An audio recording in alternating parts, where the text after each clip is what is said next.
Hey everyone, it's Jason and this is your weekend cruise news update. And if you're a fan of Disney Cruise Line, you're going to have a lot more options. Do you stay up to midnight to check in for your cruise?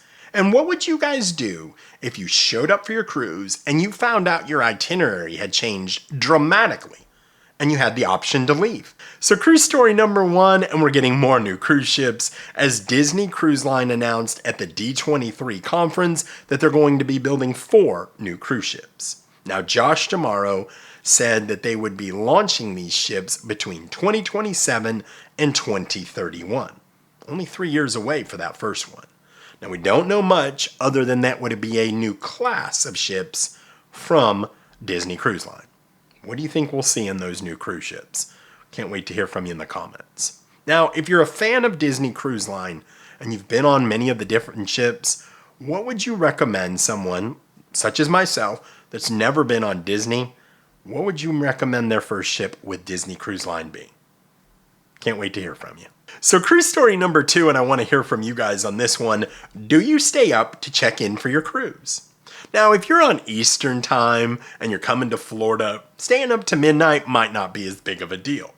But if you're on Eastern time and you're going to Alaska and you're going out of Seattle, that's 3 hours, meaning that you have to check in at 3 in the morning.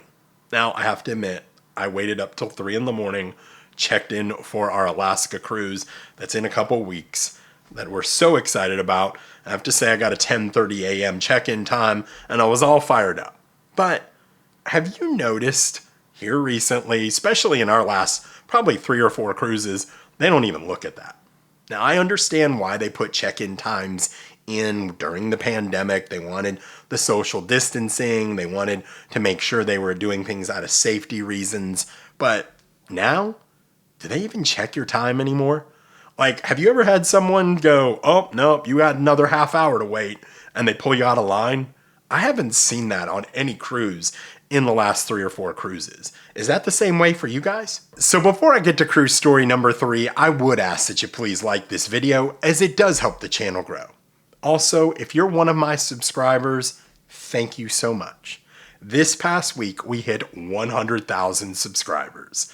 It was a goal I put out there a few months ago that I wanted to hit 100,000 by the time we went on our Alaskan cruise, and we crushed it by 3 weeks. So thank you so much for the support. It really means so much to me. So cruise story number 3, what would you do if this happened to you? It's cruise day. It's such a fun and exciting day, and you're going out of Port Canaveral to the Southern Caribbean, and you're getting on the Carnival Vista. You're going to Aruba, Curacao, and Grand Turk. Aruba and Curacao are some of my favorite spots in the Caribbean. I love those spots in the Southern Caribbean. And you find out your itinerary has changed, majorly changed. So now you're going to be going to Nassau, Bahamas, Freeport, Bahamas, Half Moon Cay, and Princess Cay due to propulsion issues on the Carnival Vista. Now, I don't know what is up with the Vista class ships, but they seem to be plagued with propulsion issues. And here we go again. Now, here's the interesting thing. Carnival's giving you the option, even though you're on the ship, that you can walk off the ship. 100% credit on everything. Your cruise, anything that you pre-bought, excursions, all of it. Or you can stay on the ship and get $400 stateroom credit.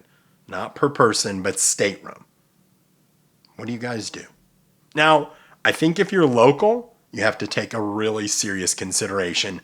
Do I want to go on this cruise? I spent a bunch of money on it. I worked hard for it, and I'm going to nowhere near where I want to go. But if you flew in, you probably are going to stay on the ship. Now, I'm a little surprised they didn't offer a little bit of shipboard credit, future cruise credit, maybe a 25 to 30% off a future cruise credit, because then you're going, okay, I get 30% off a future cruise, $400 shipboard credit, I'm going to stay on the ship.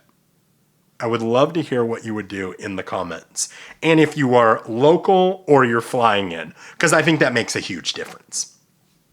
So I appreciate you guys watching. Thank you so much once again for the support. The 100,000 is amazing. I still can't believe we did it. 3 weeks before our cruise to Alaska. So thank you again. It really means so much to me. So until I talk to you soon, happy cruising.